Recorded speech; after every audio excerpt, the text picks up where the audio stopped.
Bonjour à tous, bienvenue dans ce nouvel épisode du panier. J'ai le grand plaisir de recevoir aujourd'hui Grégoire Henry qui est avec Tristan Destremo. Je l'ai bien dit, ça va, Destremo, le cofondateur, qui sont les cofondateurs de Vinovae et de e-testing. Vinovae, ça s'écrit V-I-N-O-V-A-E, comme Vino le vin et Novae la nouveauté, vinovae.com. Et de e-testing pour sa partie grand public, e-testing.com. Vinovae et e-testing, c'est quoi ? En fait, ce sont les inventeurs de l'échantillon de vin pour une dégustation à distance. Tu le diras mieux que moi et tu m'expliqueras aussi la différence avec ce qui pouvait déjà exister avant. Tu m'as contacté sur LinkedIn. Tu m'as fait un reproche. À peu près, un peu déguisé, en disant on n'a pas des gros chiffres, mais on a une histoire qui est intéressante et un sujet que tu abordes de part. Et moi, je t'ai répondu, mais attends, mais il n'y a pas que les gros chiffres sur le panier. Je t'ai envoyé un lien, d'ailleurs, je sais plus lequel c'est, mais je t'ai dit, il n'y a pas que des gros chiffres sur le panier. Mais c'est quand même une belle aventure que vous menez depuis 2016, sur laquelle vous travaillez depuis 1 ou 2 ans, qui fait aujourd'hui entre 1,5 million et 2,5 millions. C'est ça, chaque année. 2 tiers B2B, 1 tiers B2C. Tu vas me raconter l'évolution. On est dans une période très très chaude pour toi aussi, au moment où on enregistre. Ah bah tiens, ça sort en plus dans pas longtemps. On enregistre le 28 novembre. Ça sortirait, je mets un conditionnel parce que parfois les calendriers bougent le 13 décembre. Donc on est en plein dans le dur sur un gros Q4 pour toi. Je vais te laisser présenter Vinovae dans un instant, mais juste les sujets qu'on va pouvoir aborder, en tout cas qui moi m'intéressent, c'est comprendre un peu comment vous éduquez un marché où on connaissait le conditionnement de vin dans des petites quantités, on va dire ça comme ça, mais pas la vinote que vous avez inventée. On connaissait pas non plus l'usage que vous proposez, qui est de la dégustation à distance, et on s'ouvre pas des 75 centilitres tout seul, et on peut s'ouvrir des petites vinotes qui font 3, 4 ou 5, c'est ça ? 2, 4, 5 ? 2, 4, 5 centilitres pour goûter différents cépages, différentes origines, différents vins, bref. Tu vas me raconter aussi comment vous avez éduquer une partie du marché sur un marché qui est assez large. Il y a les tonneliers, il y a l'interprofession, tu me diras ce que c'est, il y a les producteurs de vin et spiritueux, il y a les organismes de formation, il y a les distributeurs en physique et en ligne. À quoi ça leur sert ? La vinote et votre service et comment ça sert le consommateur final. Tu me raconteras plein de choses. Tu me raconteras ton lancement aux USA où il y a eu un gros boost post-Covid et vous vous êtes installé avec une belle subvention BPI qui a fondu. Mais vous êtes toujours avec une part de l'international qui est entre 25 et 50% par mois. On parlera financement. Tu as une histoire intéressante aussi où tu t'es financé avec des proches. Tu as fait du Friends and Family à qui t'as promis une sortie et tu t'es tenu à ta promesse, c'est intéressant. On parlera de distribution évidemment et de vos campagnes d'activation ou les campagnes d'activation de vos partenaires comme Monoprix par exemple ou ta distribution sur Nature et Découverte. Ça nous fait un beau programme. Sur un sujet que j'aime beaucoup, j'ai eu plusieurs acteurs du vin, j'ai eu des viticulteurs, des distributeurs. C'est un marché qui est toujours très... parfois en tout cas obscur pour certains, donc on en parlera, mais bref, une longue intro, beaucoup trop longue. Salut Grégoire, ça va ? Salut Laurent, ça va très bien et toi ? C'est quoi Vinovae ? Alors Vinovae, c'est une entreprise qui existe depuis 2016. On est à Lyon, on est à une vingtaine de personnes, un peu réparties sur le globe. Et on a voulu créer l'échantillon de vin, tout comme il existe un échantillon de parfum ou l'échantillon de cosmétiques. Il y a un moment, c'est un produit qui est personnel et quand tu veux le choisir, te faire plaisir avec ou en savoir plus, il va falloir le goûter. C'est vraiment de là qu'on est parti et on s'est dit qu'il devait y avoir des débouchés commerciaux, une façon d'aider la filière, une façon de le positionner, mais avant toute chose, il fallait être sûr que techniquement on soit capable, sans concession aucune, de réaliser la même dégustation à partir de nos vinotes que ce qu'on va déguster à partir d'une bouteille. Tu viens, alors ça se trouve sur LinkedIn, je ne trahis aucun secret, mais c'est intéressant. Tu viens d'Engie, d'une boîte d'ingénierie avant, c'est ça, Tech. Ouais. Ton associé Tristan Destremo, était chez Seb et Philippe. Qu'est-ce qui vous a lancé dans l'aventure ? C'est vraiment le constat, tu vois, on s'est retrouvé sur un salon des vins, des vignerons indépendants, et là je vois les gens qui sortent avec des caddies remplis de bouteilles. Je me dis mais comment ça se fait qu'ici ils partent avec des dizaines de bouteilles, et chez un caviste, là où t'as le conseil, l'endroit est beaucoup plus sexy. Finalement t'achètes une bouteille à 10 ou 15 balles, et ma conviction ça a été que la dégustation faisait toute la différence. C'est de là qu'on est parti, on l'a validé avec des études de marché, et assez rapidement essayer de trouver le modèle économique qu'on pourrait avoir si techniquement ça tenait la route. Ouais, alors t'as deux choses, hein.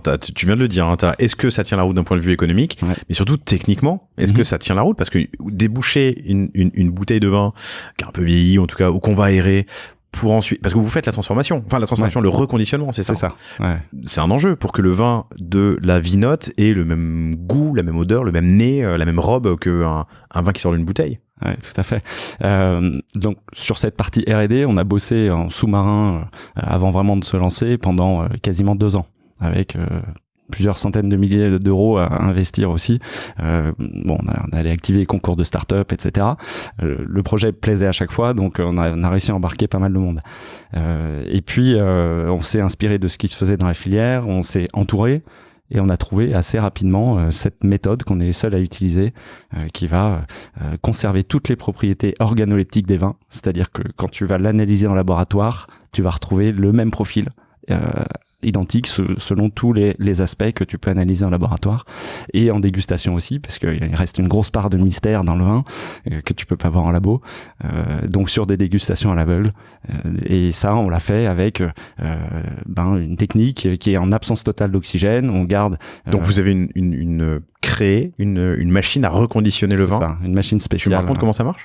Alors qu'est-ce que tu peux me raconter, sans trahir de secret? Il y a un brevet, hein. Vous avez déposé un brevet. On a déposé un brevet. Okay. T'es ingénieur de formation, toi? Je suis ingénieur de formation. Et Tristan? École de commerce à Toulouse. Raconte-moi ce que tu peux me dire sur cette machine. Ouais, bien sûr. Donc on a voulu déposer un brevet parce qu'il y avait vraiment la possibilité d'en déposer un, et c'était nécessaire pour pouvoir se protéger par la suite. Donc le brevet, en fait, il va porter sur le procédé de reconditionnement, qui dit que on passe d'un grand contenant à un plus petit contenant en conservant toutes les propriétés du liquide qui est traité. D'accord? Et pour ça, il faut être en absence totale d'oxygène. C'est quoi les propriétés qu'on doit respecter? Alors les propriétés, c'est d'un vin. Ouais, il faut que tu gardes le même niveau d'alcool, le même niveau de fructose, glucose. Il faut que tu gardes le même niveau de sulfite. Il faut que tu gardes ensuite, t'as d'autres composés, des terpènes, des polyphénols, etc. Donc toutes ces choses-là. Tout ça va faire le goût, le nez, la robe du vin. Exactement. Okay. Ouais, c'est ça. Donc vas-y, pardon, je te laisse reprendre sur la machine. Ouais. Et donc la machine, elle a plusieurs grands principes. Le premier, c'est de se dire, on est en absence totale d'oxygène, du débouchage de la bouteille au rebouchage de la Vinote. Donc la machine est totalement hermétique. Totalement hermétique. Mais il y a un vide d'air ou Alors on le fait pas en vide d'air, sinon ça se dirait tout le liquide. Et puis quand tu vides pas assez bien. Donc il vaut mieux remplacer l'air par un gaz inerte qui ne va pas altérer le vin. C'est quoi un gaz inerte? T'en as plusieurs des gaz inertes. C'est un gaz dont les molécules vont pas en fait se combiner avec les molécules du vin. Ok. Donc tu peux avoir. Parce que l'ami comme l'ennemi du vin, c'est l'oxygène et la lumière, c'est ça? Entre autres, qui sont quand même les deux plus gros. Puis après, tu peux en avoir d'autres. Mais déjà, si tu traites ça, c'est bien. Après, on essaye d'aller plus loin encore. Mais donc la machine est hermétique. Il y a un gaz inerte qui remplace l'oxygène intérieur. Qui est de l'azote, qui pourrait être de l'argon ou du CO2, mais on choisit l'azote, et qui remplace entièrement, qui est là en totalité dans cette machine. Donc si tu mets cet azote en contact du vin, c'est un des grands principes, il va pas être dénaturé. Ensuite, il faut pas le brasser, le pousser, le brusquer, tu vois, dans le process. Donc on travaille grâce à la gravité. On part d'un point haut et on remplit jusqu'à un point bas dans cette machine. Okay. Et puis le vin, il est ouvert dans cette atmosphère-là. Il faut pas que les arômes s'échappent. Tu vois, t'as des sauvignons qui sont très aromatiques. Si tu le laisses ouvert un petit moment, il peut se passer quelque chose. C'est venté ou c'est vrai. Voilà. Donc on a une surpression dans la ligne. Sur la ligne qui permet de garder les arômes dans le vin. Puis après on traite la température, on traite d'autres paramètres. Je peux pas tout te dire, mais voilà, c'est ça qui fait le secret de cette ligne qu'on est les seuls à utiliser. Il existe à 2 endroits. Paraît-il, une vidéo de la machine quelque part sur internet, mais il y a des petits bouts, par-ci par-là. Voilà. Maîtrisés. Mais donc c'est un process qui n'existait pas avant vous? Non, ça n'existait pas, et ça tu t'en rends compte quand tu déposes le brevet. Il y a une recherche d'antériorité, il y a des petits bouts de choses qui sont tentées par-ci par-là, mais cette machine-là, ce procédé-là n'existait pas, et Et alors, ce qui a pu exister dans le passé, dans l'avion, il y a des mini-bouteilles. Il y a pas tout ce process. Donc, en fait, c'est juste qu'au lieu de remplir une grande bouteille, on en remplit une petite. Exactement. Tu parles de la cuve, c'est des vins qui sont destinés donc, il va vivre à l'aviation. Différemment. Il va vivre différemment. Il n'est pas fait pour vieillir, justement. Il n'a pas d'histoire particulière en bouteille, alors que les plus grands vins vont avoir cette histoire en bouteille, hein, comme tu le sais. Et puis, c'est pas les mêmes tailles de colle. On est allé chercher, nous, le plus petit échantillon possible qui puisse exister, et qui était le gros challenge. Mais voilà, techniquement, aujourd'hui, c'est reconnu, réellement reconnu par tous les acteurs de la profession. Avec un bouchon vissé. Bouchon vissé. C'est marrant parce que les vieux puristes français disent qu'il faut du liège, mais en fait, partout dans le monde, on a des qui ont même des meilleures capacités, c'est ça. Ouais. Aujourd'hui, le liège a bien progressé, c'est sûr, mais là, t'es sur un échantillon pratique, il faut que tu puisses te dire, je l'ai entre les mains, je l'ouvre, je déguste, et pas de tire-bouchon. Alors, la première question que je t'ai posée tout à l'heure quand on a commencé à préparer l'enregistrement, c'est quel problème est-ce que tu règles? Mais avant ça, moi, c'est facile parce que j'ai tous tes produits sous les yeux. Pour vous qui ne regardez pas la vidéo ou qui ne pas aller sur le site, je rappelle i-testing.com ou vinovae.com. Décris-moi quelques produits qu'il y a sur la table là autour de nous. Ouais. Alors, on a des coffrets qui sont dédiés notamment à la formation avec des thématiques. Donc, on accompagne beaucoup formation qui très connu qui s'appelle WSET, que les gens dans le vin passent pour la plupart. Donc, on a un coffret là sur le niveau 1 du WSET. Si jamais vous êtes sur YouTube, l'interview est filmée. Hein. Je vous montre le coffret en question. Tac. Il y a une dizaine, 12 1, 2, 3, 4, 5, 10 bouteilles, 10 vinotes. Voilà. Pour la formation, ok. C'est ça.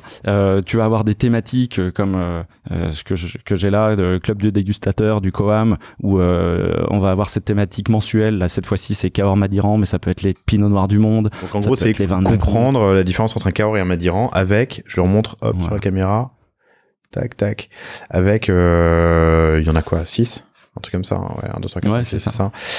6 vinotes, ok. Et puis, tu as pour donner encore un ou deux exemples, tes temps forts de l'année, il y a le calendrier de l'Avent. Calendrier de l'Avent qui est un gros temps fort, très recherché au moment de la période octobre-novembre, même si on commence à en vendre en août. C'est fou. Et c'est la première requête sur Amazon à partir du 15 octobre. Calendrier de l'Avent, c'est la première requête. Et quand vous cherchez calendrier de l'Avent 20, j'espère qu'il y en aura encore quand l'épisode sortira. Je te le souhaite pas, je vous le souhaite à vous. Comme ça, vous verrez le calendrier de l'Avent. Alors, il y en a 3 cette année. Ouais. C'est ça que tu veux montrer? Alors j'aurais plus de mal à celui-là, mais il y a un calendrier de l'Avent, dégustation à l'aveugle.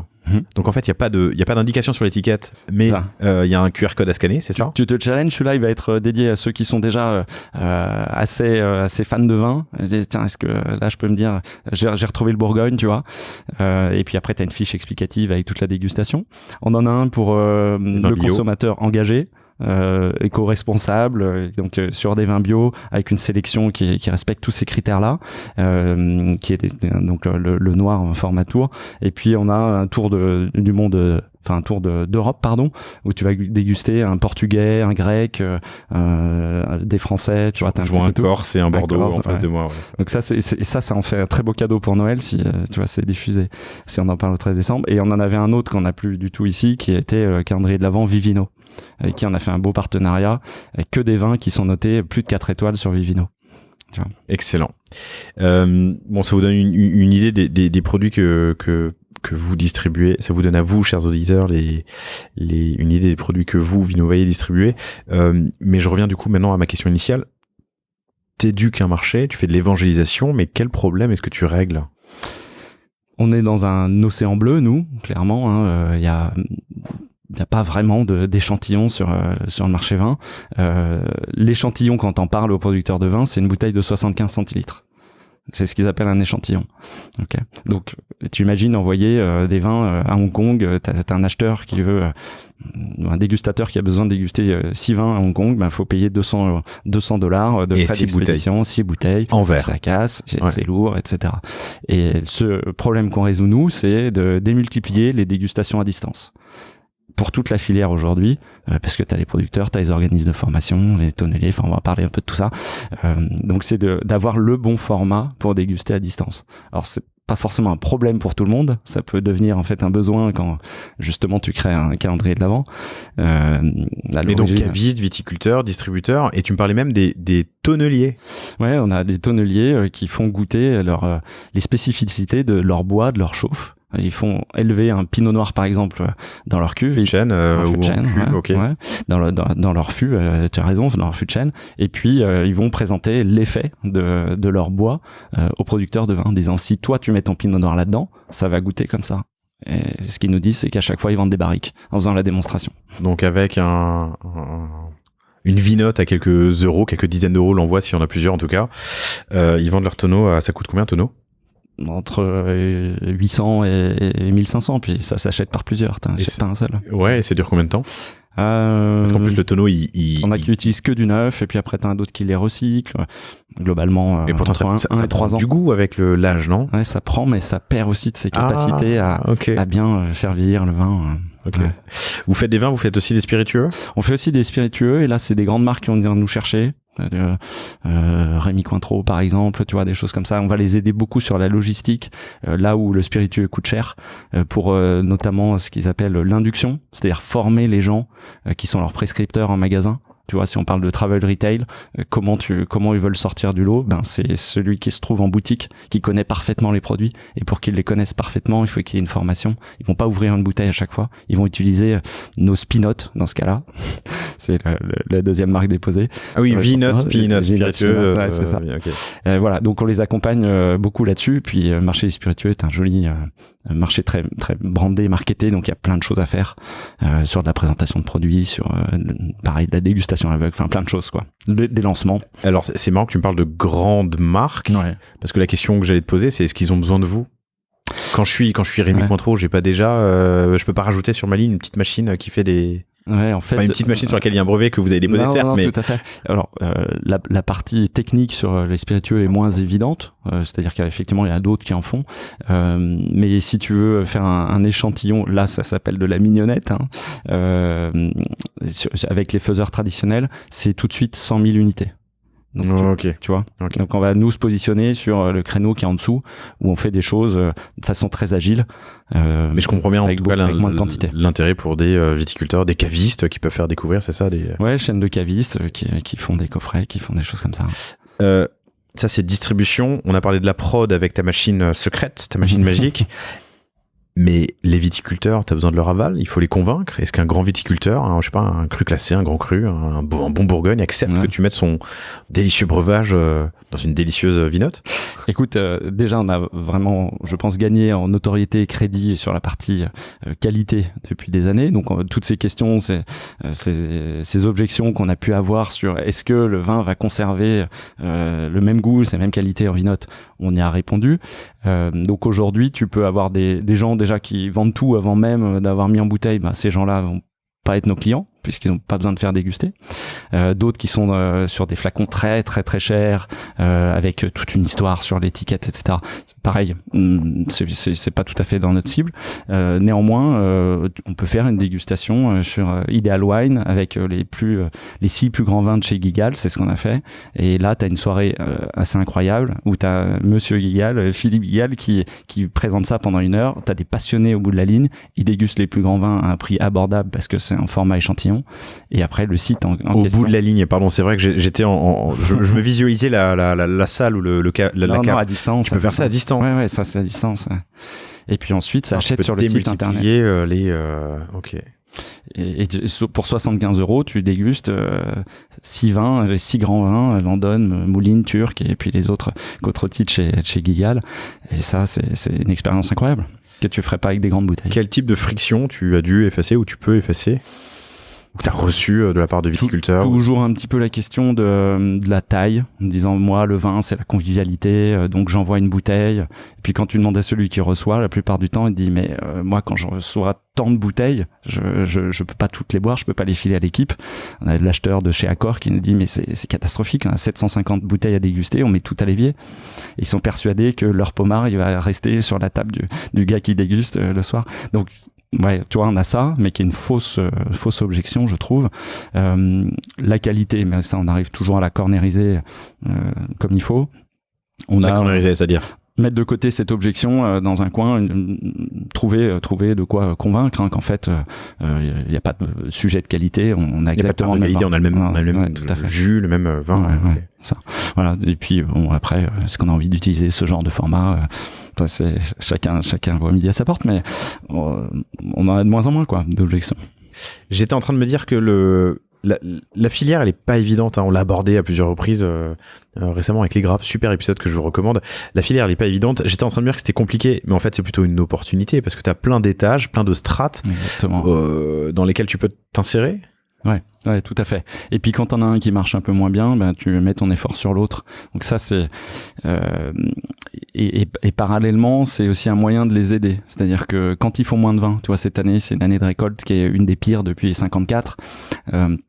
Et ben là ils vont avoir moins de vin disponible, donc comment ouvrir des bouteilles à tous les gens qui veulent goûter quand même ce vin là. Et ben il faut le fractionner, pour nous c'est la solution, le fractionner en vinote et de se dire ben une bouteille va faire 36 dégustations à différents endroits, différents moments. Une bouteille c'est quoi? C'est 75 et toi le grand c'est 6. Nous le grand c'est donc 5 centilitres. 5. On va en faire 14 et puis sur le plus petit on en fait qui fait 2 centilitres qui est vraiment la dose de dégustation au salon. Là on fait 36 dégustations. Mais donc dans tes cas d'usage, tu as des viticulteurs qui t'envoient des bouteilles et toi tu leur renvoies les vinotes? Soit je leur envoie, soit j'envoie pour eux. T'envoies pour leurs clients, mais ça leur arrive de demander des vinotes. Ah oui, bien sûr. Ouais. Ok. Ouais. Ok, hyper intéressant. Génial. Alors, pardon, la boîte est créée depuis 2016. Grosse accélération Covid. Ouais. Dû à quoi? Je faisais l'aparté, alors je disais à Grégoire tout à l'heure, mais je réalise doucement que putain c'était il y a 5 ans. On en parle encore comme si, tu vois, ça fait presque, il y a presque un chapitre dans ma trame. Faut que j'arrête, mais bon, grosse accélération Covid. Ouais, grosse accélération. On existait avant le Covid, on était là, commençait à être un petit peu connu sur le marché français en tout cas, et à partir de jour de fermeture Covid, on a commencé à avoir 200 demandes entrantes par mois. Donc 200 demandes entrantes qualifiées. B2B. Ouais. Et on avait un projet dans les cartons aussi qui est un salon online, tout ce qui peut se faire sur un salon classique, tu vois, où tu as des producteurs de vin qui présentent des vins et des acheteurs qui se déplacent. Et à un moment, on s'était dit, ça serait pas mal d'inverser les choses. Fortvin.com. Non, mais en ligne. Ça s'appelle hopwine.com. Hopwine, pardon. Et plutôt que de faire déplacer les gens, on va faire déplacer les vins. Et ce projet, on l'avait dans les cartons et on l'a boosté à partir de mars 2020 pour qu'il puisse sortir en mai. Et là aussi, on a eu une très forte demande. C'est la même société? C'est une autre société. Vinovae fait partie 50% de cette société avec Timéo qui est en Bourgogne, notre partenaire. Timéo, non. C'est une agence de com. Ok. Ouais, donc énorme demande au moment du Covid. Là, on a essayé d'y répondre, on a changé de locaux, on avait embauché des gens, c'était passionnant, tu vois. C'était vraiment ce qu'on attendait depuis un moment. On était en croissance, on doublait chaque année, mais là, on a vraiment pris un gros boost. Voilà, c'était une forte période 2020-2021. Et ensuite, il a fallu aussi se réinventer. Et ça, je crois que t'en as pas mal qui sont passés sur le panier qui ont connu ça. Nous, on appelle ça le ressac après le Covid. Moi, j'ai regardé mes chiffres et tout. Je me dis, mais ma licorne, là, en fait, on dirait un poney, tu vois. C'est plus du tout ce que j'avais imaginé.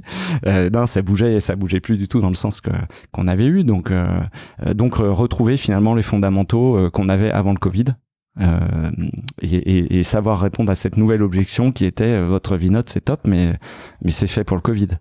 On dit non, nous on existait avant. Donc on s'est développé à l'international, on a développé pas mal de choses en B2C à partir de là. On est allé bien. Vous étiez que B2B? On était que B2B. Ouais. Jusqu'à cette période. Okay. Ouais. Sachant que le B2C maintenant représente un tiers du CA en fonction des périodes. C'est intéressant. Et que le B2C, on parlera de l'omnicanalité. Allons-y sur l'omnicanalité. Il y a e-testing.com, e-testing.com qui est le site grand public. Vous êtes lancé sur Amazon. Vous êtes chez Nature et Découverte sur la Marketplace. Donc vous avez quand même pas mal diversifié les canaux. L'affiliation, et puis voilà, on a testé la pub, Google Ads, pour avoir une vision globale de ce qui pourrait fonctionner sur notre typologie de produits. Ok. Parle-moi de ta distribution B2C du coup. J'ai ces 3 principaux canaux. Ouais, c'est ça. Ok. Ces 3 canaux, enfin donc 4 avec le dernier. C'est hyper intéressant parce que on a positionné plusieurs produits différents et ça vend différemment en fonction du canal. Donc tu vas avoir Amazon qui va chercher sur lui qui est le moins cher en prix, qui paraît finalement le meilleur rapport, tu vois. Tu as les spécialistes qui vont chercher le plus cher avec les dégustations à l'aveugle et des vins vraiment pointus. Puis je te disais Nature et Découverte, ben c'est le bio qui marche le mieux sur Nature et Découverte. Néanmoins, on vend un petit peu de tout partout, mais pas au même moment de la journée, pas les mêmes jours dans la semaine, pas sur le même public. Enfin, c'est ce qu'on voit. Tu peux avoir un public féminin sur Nature et Découverte et celui qui s'achète le Vivino, il se l'achète pour lui, il se l'achète pas pour un cadeau. C'est intéressant parce que du coup, ça veut. Bon, vous avez testé plusieurs canaux et c'est une bonne chose de les avoir testés. Si tu réalises ça, enfin, c'est que en fonction des périodes, c'est pas les mêmes produits qui vont être les best-sellers sur une plateforme ou l'autre. Ouais, c'est ça. Et la période est courte, parce que si on se parle de calendrier de l'Avent, c'est octobre-novembre, quoi. Ouais. Ok. C'est quoi comme chiffre le calendrier d'avant sur votre CA en proportion? Alors sur la partie B2C, ouais. sur la proportion, enfin sur le B2C, ça va être 50%. Ok. À peu près, ouais. Donc le calendrier de l'Avent, c'est la moitié des ventes B2C sur cette période. Ouais, c'est pas fini, donc je te donne un chiffre que j'imagine, mais ouais, ça va être proche de ça. Non, mais t'étais content. Alors, on vous l'a pas dit en intro, pardon. Je vous l'ai pas dit en intro, mais j'étais malade comme un chien la semaine dernière. On devait enregistrer il y a 15 jours, je crois. Ouais.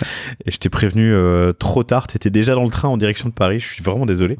Mais tu m'as dit, bon, la bonne chose, c'est que maintenant j'ai les chiffres. C'est ça. Les chiffres de novembre. Tu connais déjà ton atterrissage cette année? Ouais. Vous êtes en année fiscale? On a une année fiscale. Ouais. Pardon, l'année fiscale est sur l'année calendaire? Ouais, c'est ça. Okay. C'est ça, ouais. Jusqu'à 31-12. Tous les jours, ça va un peu plus loin que ce qu'on imaginait, mais ça va. Ouais, on va être entre un 5 et un 8. Okay.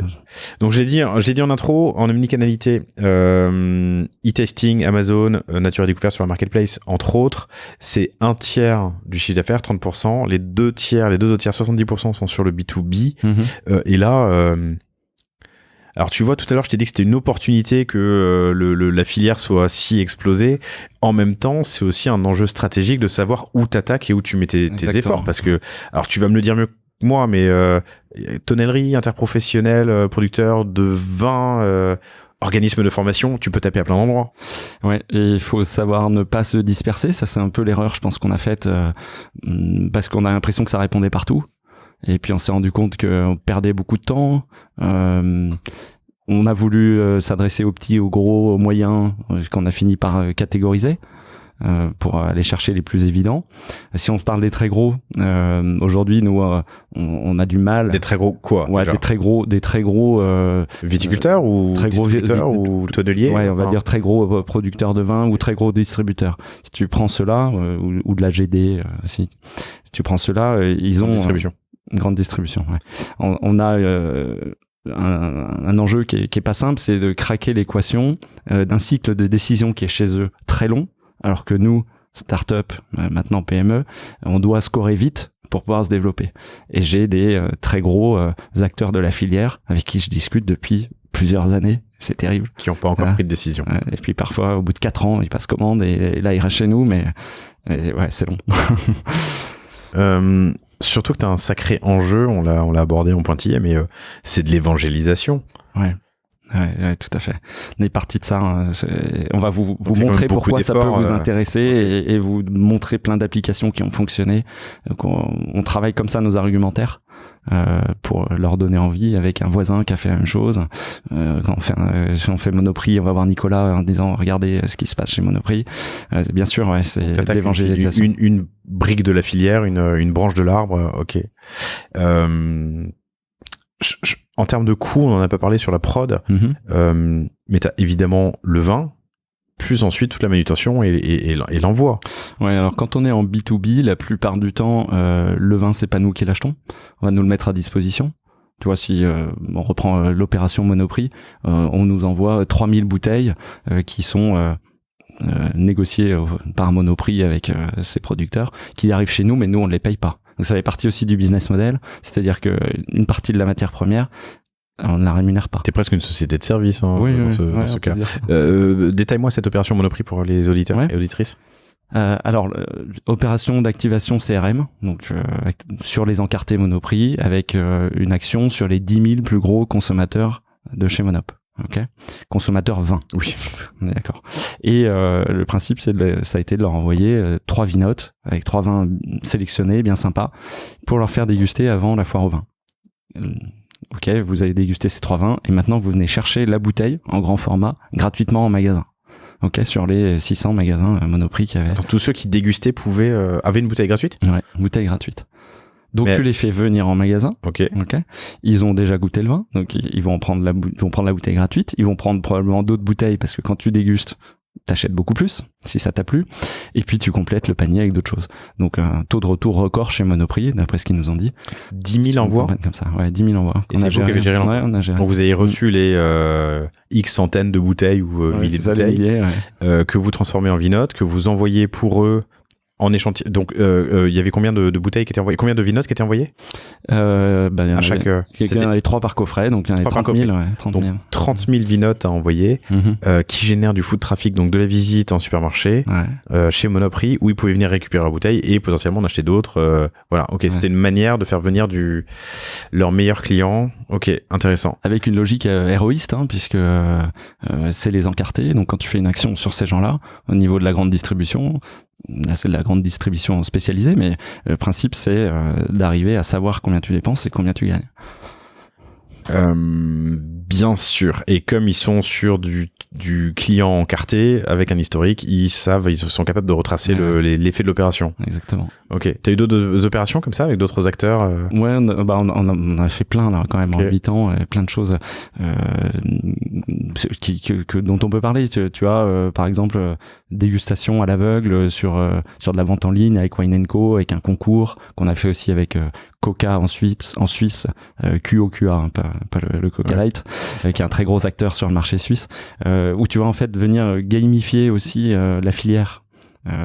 Parce qu'aujourd'hui, vendre du vin, c'est pas que du prix, que de la livraison gratuite, de la notation. Il y a un moment, faut savoir un peu twister l'offre. Et quand tu disais tout à l'heure, c'est un domaine qui se porte pas très bien, c'est vrai, il y a de la déconsommation, etc.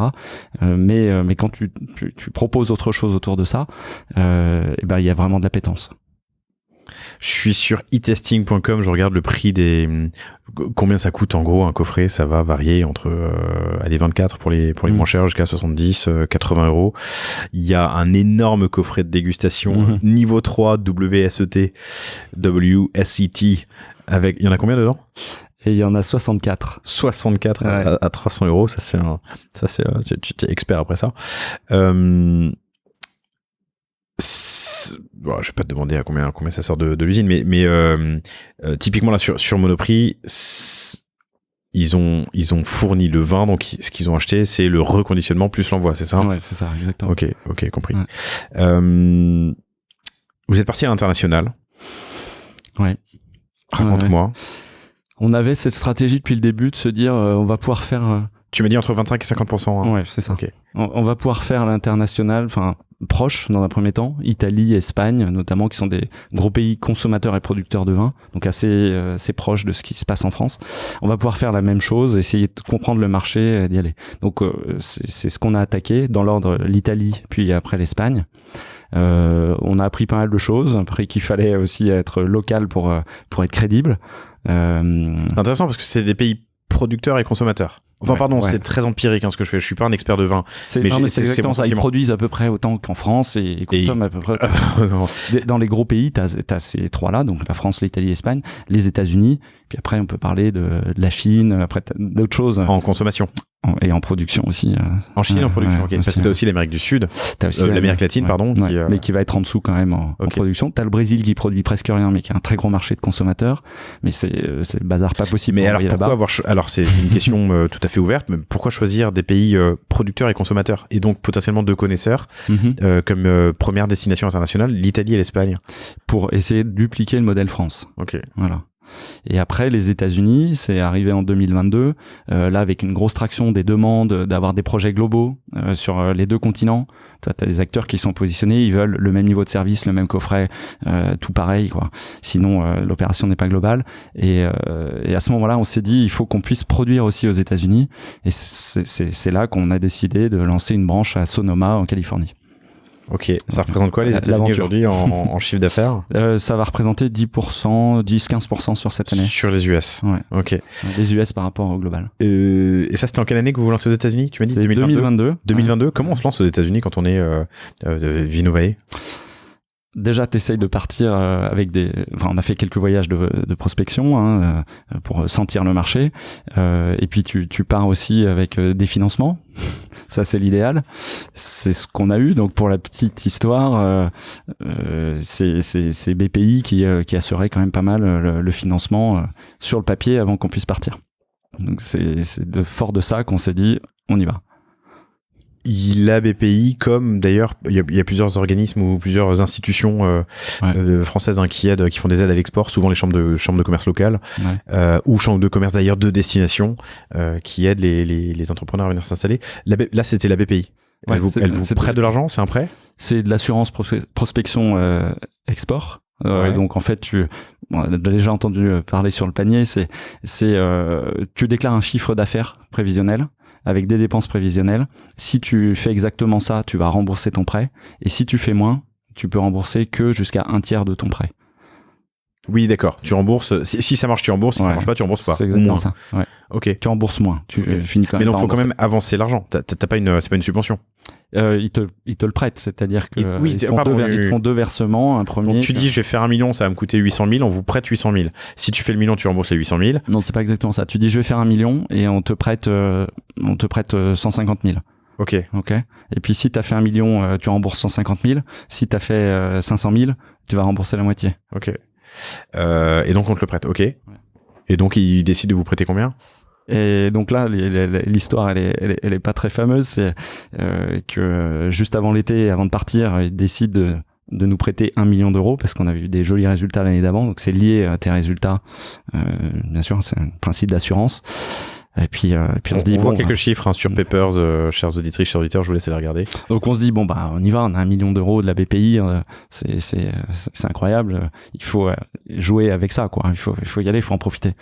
Et puis la petite histoire, c'est que on n'est pas les seuls dans ce cas-là. Cet été-là, les projets qui étaient validés en juillet, quand Tristan est parti dans l'avion avec ses 4 enfants et sa femme et qui sont allés s'installer en Californie, qui est pas la zone la moins chère des États-Unis. Voilà. Oui, ouais. Et bien en fait ces projets-là en août sont sortis du scope.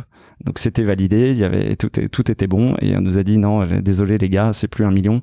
Il y aura peut-être 90 000 euros l'année prochaine, mais c'est plus 1 million là maintenant tout de suite, quoi. C'est plus 1 million, c'est peut-être 90. Ouais, c'est ça. Oh, c'est chaud. Bon, au final, on a évidemment manœuvré pour essayer de récupérer des choses, etc. On a récupéré de l'ordre de 200 ou 300 000 euros. Mais il est revenu ou il est resté là-bas? Mais plus tard, en plusieurs fois, et il est revenu. On s'est autofinancé, on est allé ressolliciter les banques. Mais c'était un de nos critères de choix pour partir et il a été supprimé, tu vois. Et aujourd'hui, il est toujours là-bas.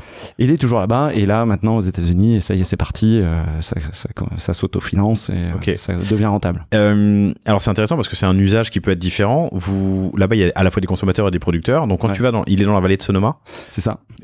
Quand tu vas voir des viticulteurs aux États-Unis, est-ce qu'ils ont des frictions différentes, des retours différents, des boucliers différents que ceux qu'on a ici? Oui, absolument. Déjà, aucun a priori par rapport à un échantillon. Tu vois, peur de la nouveauté, tu veux dire? Tiens, ça m'étonne. La nouveauté.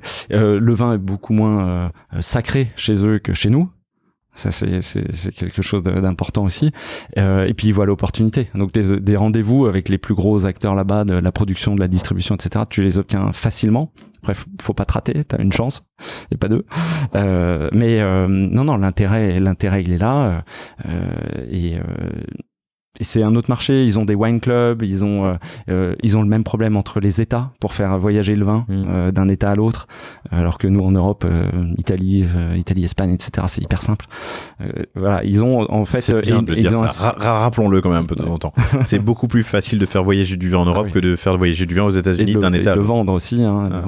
T'as toute une partie législation, mais ils ont un système de distribution où tu passes par les 3 tiers. Donc, t'as un importateur, distributeur, retailer. T'es obligé, si tu es consommateur, d'avoir un vin qui est passé par ce système-là. Et ils prennent chacun au passage. Donc les vins sont trop chers, beaucoup plus chers à cause de ça. Et tu m'as dit importateur, distributeur, retailer. Ouais, c'est ça. Donc il y a celui qui fait venir le vin sur le territoire ou dans l'État, celui qui le distribue à différents points de vente, et puis le point de vente final. C'est ça. Okay. Et t'as pas le droit d'être les 3. Tu peux après nous on a obtenu des licences sur le plus possible de tout ça, mais tu peux pas être retailer et distributeur et embouteilleur. Enfin voilà, je te passe le détail technique, mais c'est une autre distribution et une autre dimension. Les prix des bouteilles de vin aussi n'ont rien à voir. Là-bas, une bouteille de vin c'est $100, une bonne bouteille de vin, un truc que tu vas acheter en France 15, 20 pour le même niveau de qualité, tu vois. C'est très qualitatif, mais beaucoup plus cher. Et plus c'est cher, plus ça se vend. Bon, ils ont aussi des problèmes dans le vin là-bas, mais... Ouais, c'est un marché qui est quand même un peu différent. C'est bien différent. Intéressant. Aujourd'hui, c'est 10%, 10-15 ? Tu m'as dit 10-15%, ça va faire. En croissance. En croissance, ouais. Ok. Intéressant. Et donc, les autres pays d'Europe ? Italie, Espagne, Espagne, ça marche très bien en Suisse, qui est un marché très particulier aussi parce que finalement ils consomment tout ce qu'ils produisent et ils ont besoin d'en importer. Tu vois, un 20 sur 3 qui est consommé. La Suisse n'exporte pas. Bon, en même temps, j'imagine que la production n'est pas énorme non plus. Non, elle est pas mal. Hein. T'as beaucoup de vignobles. C'est dans le Valais, un peu partout. Ouais. Bon, mais bref, ils ont besoin de plus, donc ils consomment tout chez eux. Ok. Donc pas du tout cette logique-là d'exportation, mais plein de choses à faire. Et puis le UK, qui est un marché très cosmopolite. Si tu vas dans un resto UK, c'est quand même un des seuls endroits où tu vas trouver du Bordeaux, du Valpolicella, un vin d'Afrique du Sud, un vin américain. Et, tu vois, c'est pas, tu trouves pas ça à Paris ni à Lyon ni à Bordeaux, quoi. Un petit peu, mais. Top. Je reviens un peu sur le financement. Vous avez donc eu cette aventure originale avec la BPI. C'est quelle branche de la BPI d'ailleurs qui accompagne l'export? C'est régional, hein. Okay. Nous on est sur l'innovation à Lyon parce qu'on est là-bas, mais. Ok. Vous êtes financé comment? À l'origine? Ouais. Et aujourd'hui, jusqu'à présent? On a commencé en faisant une levée de fonds, une petite levée de fonds Family and Friends en 2016, qu'on a pu solder en faisant sortir nos investisseurs qui avaient fait x2, qui était le deal initial au bout de 5 ans. Tu peux dire combien t'as levé? On avait levé 200 000 euros. Ok, ouais. Pour combien du capital? Pour 20% à l'époque. Ouais. Donc boîte qui n'existait pas et qui valait 1 million d'euros sur le papier, mais sur le potentiel. Et la famille, c'est pas, ou les amis, c'est pas là-dessus qu'ils investissent, quoi. Ouais, c'est ça. T'as raison. Voilà. Et aujourd'hui, on est financé comme la plupart des boîtes avec des prêts bancaires. Mais attends, tu leur avais promis un x2. Ouais. Ok. Tu les as rachetés à x2. On rêvait de ça, tu vois, de se dire, les gars, on vous embarque et si dans 5 ans, on peut vous faire sortir à x2, ça, c'est notre objectif. Et les choses se sont déroulées de cette manière-là. Ouais. Et donc, vous avez réussi à les racheter 5 ans plus tard, donc 2021-2022, c'est ça? À x5 en valeur pour eux. Mais ils étaient contents de sortir, ils voulaient rester. C'est quoi l'histoire? À l'époque, je t'ai raconté nos années Covid, donc on était en pleine croissance. Ils seraient bien restés quand même, mais bon voilà, c'était le deal. Et peut-être qu'ils rentreront un jour, on verra. Vous parlez toujours en tout cas. Ah bien sûr. Donc eux ils voulaient rester, mais vous vouliez tenir votre deal. C'était très clean. Ok. Aucun problème. Et donc aujourd'hui financement toujours. Donc vous êtes seul au capital maintenant. Oui. Tristan et toi. Et financement bancaire. Ouais. Ok. Et l'histoire d'une nouvelle levée de fonds se pose tous les 3 mois en se disant ça serait bien, on pourrait faire plus de trucs. Voilà. Faut embarquer des gens. La levée de fonds dans le monde du vin n'est pas simple. Tu vois. T'en parles avec des Vivino par exemple qui sont absolument énormes, qui te disent c'est pas un domaine où il est facile de lever. C'est pas de la tech, ça reste du live business. Tu vas chercher de la rentabilité, des choses qui vont un peu lentement quand même.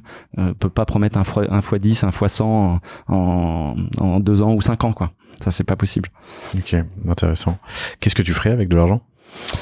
Qu'est-ce que tu ferais avec une levée de fonds parce que vous avez pas mal de communication aujourd'hui. Il y a quand même beaucoup d'endroits où on ne connaît pas assez. Mais auprès de qui? Parce que ta cible est tellement large. Alors, ouais, justement. on n'a pas parlé on a commencé à parler de la distribution B2B, mais je veux bien que tu me listes tous les débouchés de Vinovae. Donc si on les prend dans l'ordre, je fais descendre la filière. T'as les tonneliers. Dans l'ordre de la filière, hein, pas de chiffre d'affaires. Ouais. Ok.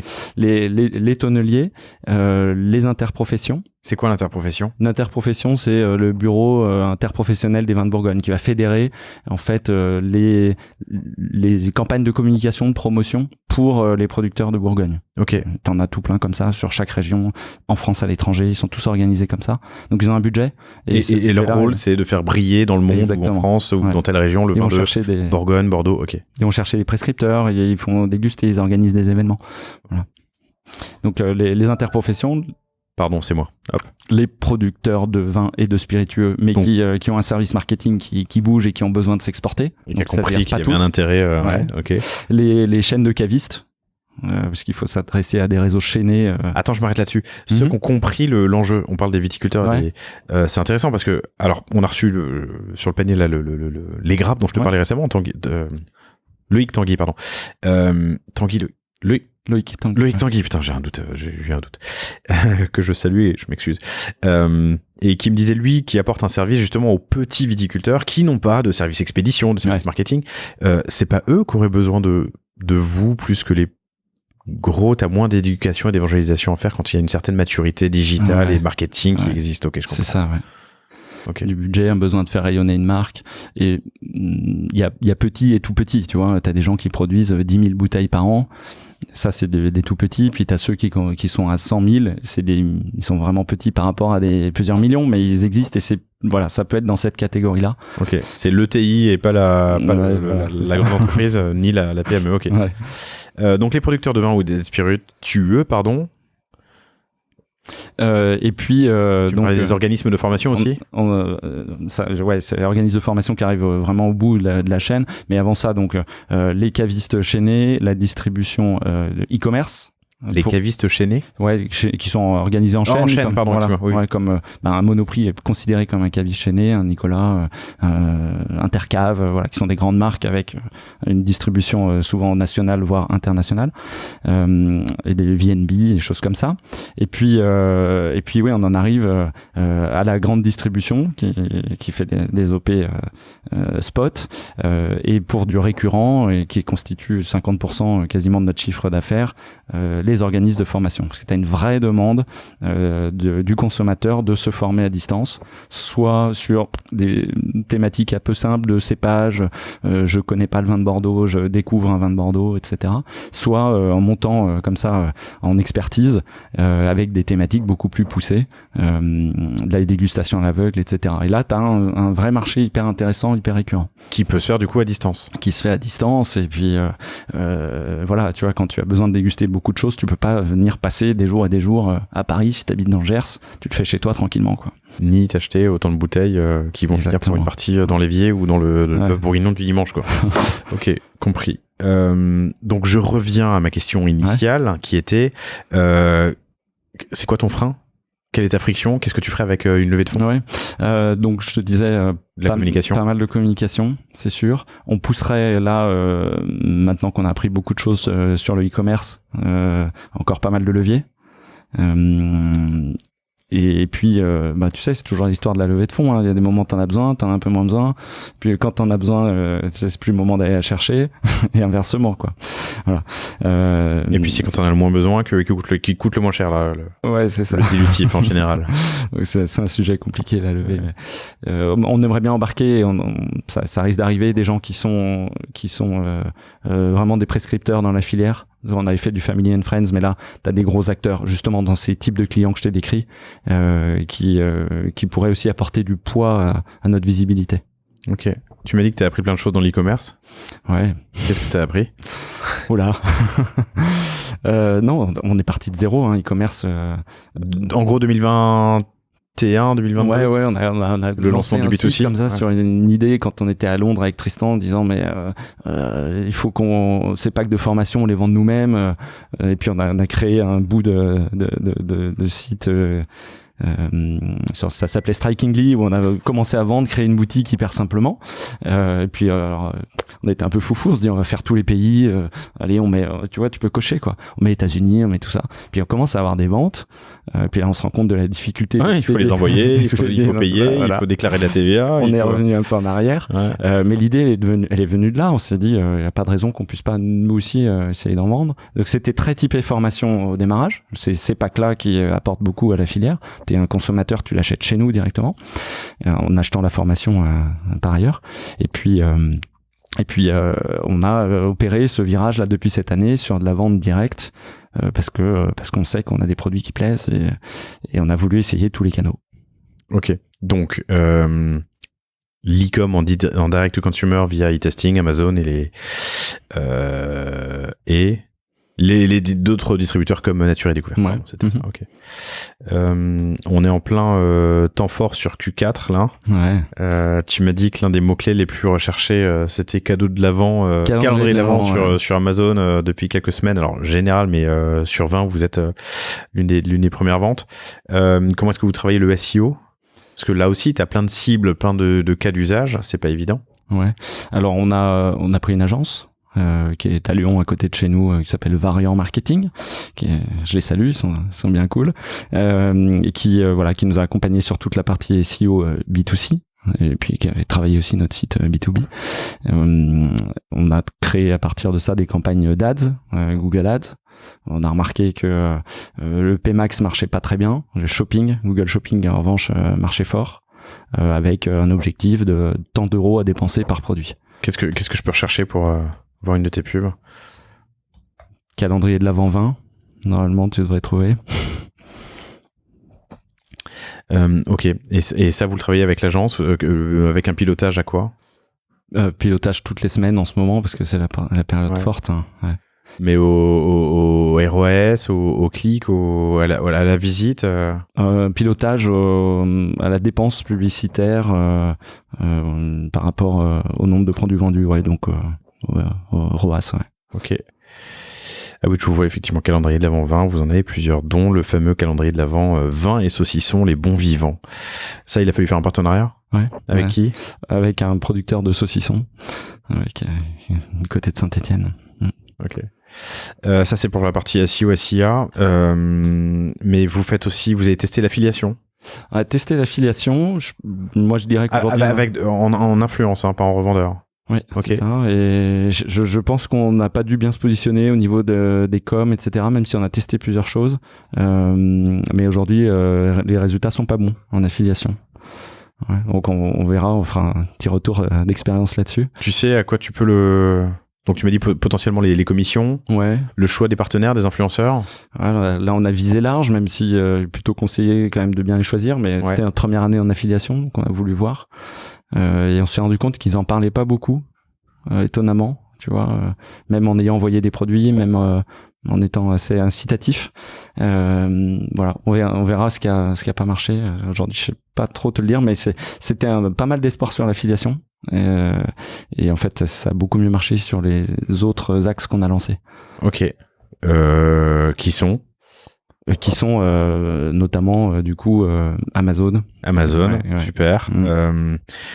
Sur quel produit? Qu'est-ce que vous vendez sur Amazon? Donc il faut chercher sur Amazon e-testing, e-testing ou simplement calendrier de l'Avent 20 où vous trouverez les produits de Vinovai, enfin de e-testing.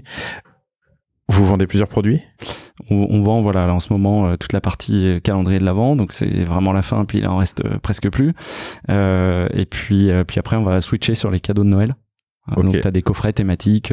Maintenant qu'on est positionné et qu'on commence à avoir un peu de notoriété sur Amazon et qu'on a compris, parce que dans tout ce qu'on a appris, c'est la gestion de la pub, la gestion des fiches produits sur Amazon, l'ouverture de boutiques à l'étranger. Tu vois, on y est depuis 6 mois là sur le sujet. On a été accompagné aussi, mais on a géré finalement toute la partie pub de notre côté. Ça, on l'a pas délégué. Ça, vous l'avez fait en interne, la partie pub en retail média sur Amazon. Ouais. Pourquoi ne pas avoir mis tous les produits? Alors en fait, ils y sont, mais tu les vois pas. C'est que les autres se vendent pas. Un produit de formation sur Amazon se vend pas. Non, pas recherché. Au-delà des produits, tu vois, je sais pas, le kit dégustation à l'aveugle. Mm-hmm. si Vinote, lui, je peux le trouver? Ouais, tu peux le trouver, mais on l'a pas poussé en pub du tout pour l'instant. Ok. Ouais, alors effectivement, il y a un sujet référencement parce qu'il remonte pas. Ah oui, je le vois. Ok. Le nez du vin, les vins blancs et les champagnes et le champagne, pardon. Bah. Non, ça c'est le nez du vin. Donc c'est des fragrances en fait pour t'entraîner aussi sur des odeurs de citron, de pomme, de caramel, etc. Mais c'est produit par vous. C'est pas produit par nous, non. C'est pas produit par vous. Ah, mais je le trouve sur votre. Produit par le nez du vin. Pardon, comme je le trouve sur e-testing aussi. Ouais, on est je vais aller chercher distributeur sur ce produit-là. Oh, ok, d'accord. Sur Amazon, vous faites accompagner par une agence sur quelle partie du coup? On s'est fait accompagner sur la mise en place de toutes les campagnes, la mise en place des fiches produits. Ouais. Voilà, donc on s'est mis à 3-4 sur le sujet. Mais l'achat média en interne. Et l'achat média en interne, ce qui est passionnant aussi, hein, parce que t'investis, tu vois combien ça gagne assez rapidement. Il y a tout ce que la pub te rapporte, tout ce que l'organique ensuite qui est bien positionné te rapporte. Et aujourd'hui, tu vois, ce qu'on a, c'est qu'il y a la moitié des ventes qui sont faites par l'organique et la moitié par la pub. Ok. Ouais. Et pareil, on se donne des objectifs d'Acos, de Total Acos, dont Laurent Weiss parlait bien. Michael, pardon. Michael Weiss de chez pour lui. Ouais, Grégoire fait référence à une série spéciale qu'on a faite il y a pas longtemps avec Michael, que vous pouvez taper si vous allez sur lepanier.io, vous cherchez dans l'historique ou série spéciale Amazon et vous la retrouverez. Ouais. Effectivement, on a essayé de détailler en fait en long, en large et en travers sur 6-7 épisodes de manière très opérationnelle, très technique. C'est des épisodes courts en plus qui font 10-15 minutes. C'est grand sujet. Ok. C'est exactement ça. C'est exactement ce dont tu parles dans ces 6 épisodes-là. C'est toutes les problématiques à traiter sur Amazon. Cool. SEO, SIA, affiliation avec pour l'instant une expérience pas satisfaisante, donc à retester. Ouais. Et puis Amazon. Mais surtout, et c'est un peu ce qu'on se disait aussi en préparant l'épisode, vous avez testé plein de choses et vous réalisez qu'en fait, à différents moments, à différentes périodes, les ventes sont pas les mêmes sur les mêmes produits. Mais c'est bien d'avoir tous ces canaux et tous ces leviers activés. Ouais, parce que sinon on se serait dit, y a un seul produit qui marche à telle période. Mais en fait, le canal est différenciant pour le type de vente. Et t'as pas le même public, t'as pas le même panier moyen. T'en as qui vont acheter par 2, par 3 sur certains canaux, certains moments. On a testé, tu vois, des pubs sur le public féminin pour des cadeaux. On a testé des pubs le soir sur le mobile et pas sur le desktop. Tu vois, c'est des petites choses qu'on a voulu essayer. Et ouais, c'est très intéressant, je trouve, de tout tester quand tu pars de zéro. T'as pas un gros risque pour tirer des enseignements pour l'année d'après. Voilà. Et qu'est-ce que tu ne referas pas? Un peu tôt encore peut-être dans la période. Ouais, non, je pense qu'on refera un peu tout pareil. Hein. Ok. C'est bien. C'était plutôt une belle période. Encore. Okay. Vous êtes sur Shopify. Ouais. Vous y êtes depuis longtemps? Shopify depuis 6 mois. Ok, on est d'accord qu'il y a 2 sites. Hein. Il y a Vinovae sur la partie plutôt corpo B2B et puis e-testing sur la partie B2C. Je peux pas acheter sur Vinovae. Non. Je suis pas allé plus loin dans le parcours. Non, on est d'accord. Ouais. Non. Donc depuis 6 mois sur Shopify. Vous étiez où avant? Alors, on était sur une petite plateforme que personne connaît qui s'appelle Strikingly. Moi aussi, c'est connu. Tu donc, peu, si, tu m'as dit tout à l'heure que vous avez fait ça, mais donc vous êtes resté sur Strikingly jusqu'à récemment. Ouais. Vous êtes passé sur Shopify. Ok. Déjà parce que j'en entendais beaucoup parler dans le panier. Ok. Donc ça m'a un peu chauffé. Puis on était bloqué sur pas mal de choses. Typiquement, on a des produits à TVA 20% et 5,5. On pouvait pas avoir une TVA par produit. Donc impossible de distribuer d'autres choses. Qu'est-ce que t'as à 20% les 20% produits 20% c'est toute la partie Vinote et puis à 5,5 c'est les nez du vin qui sont dans la catégorie livre. Ah, ok, voilà. Intéressant. Donc on a résolu ça. Ouais. On a résolu pas mal de choses sur le parcours après achat aussi. On était uniquement en paiement PayPal. Et tu avais quelques consommateurs qui nous disaient j'ai pas envie de payer par PayPal, ça ils ont pas les comptes. On pensait que c'était pas bien grave. Et puis quand on est passé sur Shopify, on s'est rendu compte que tu avais 85% des gens qui passaient par le Shopify Payment. Bah oui. Et donc plus que 15% sur le PayPal, quoi. Voilà. Donc on est arrivé, pour te donner quelques chiffres. Alors ça doit être différent en fonction des pays en plus. Ouais, une pénétration plus forte sur certaines zones de PayPal où il y a moins de friction. Oui, États-Unis par exemple, PayPal, aucun problème, quoi. Bon. Et donc ça nous a vraiment libéré et permis de catapulter à notre échelle ces ventes en ligne. Et puis on a regardé le taux de rebond par exemple qu'on avait au démarrage. Donc on a un taux de rebond, je sais pas s'il est bon ou pas bon, mais qui est à 66%. Et là je regardais avant de venir, il est toujours à 66%. Donc ça c'est un truc qu'on n'a pas amélioré. Pas réussi à craquer, mais ton taux de conversion. Et le taux de conversion en revanche, lui il est passé de 1,6 à 2,9. Ok. Tu vois. Ok, il a doublé presque. Ouais. Hein, on arrondit. Ouais, c'est ça. Le nombre de visites aussi, le temps sur les pages ont augmenté. On a pu corriger pas mal de choses, mettre de la vidéo. On a fait sur un Shopify basique, un site de vente en ligne. On vend pas beaucoup de choses, on n'a pas beaucoup de références, mais qu'on a essayé d'optimiser. Ok. Vous l'avez fait avec qui ? On l'a fait tout seul. Vous l'avez fait tout seul. Ouais. Très bien. C'est bien l'intérêt. Ok.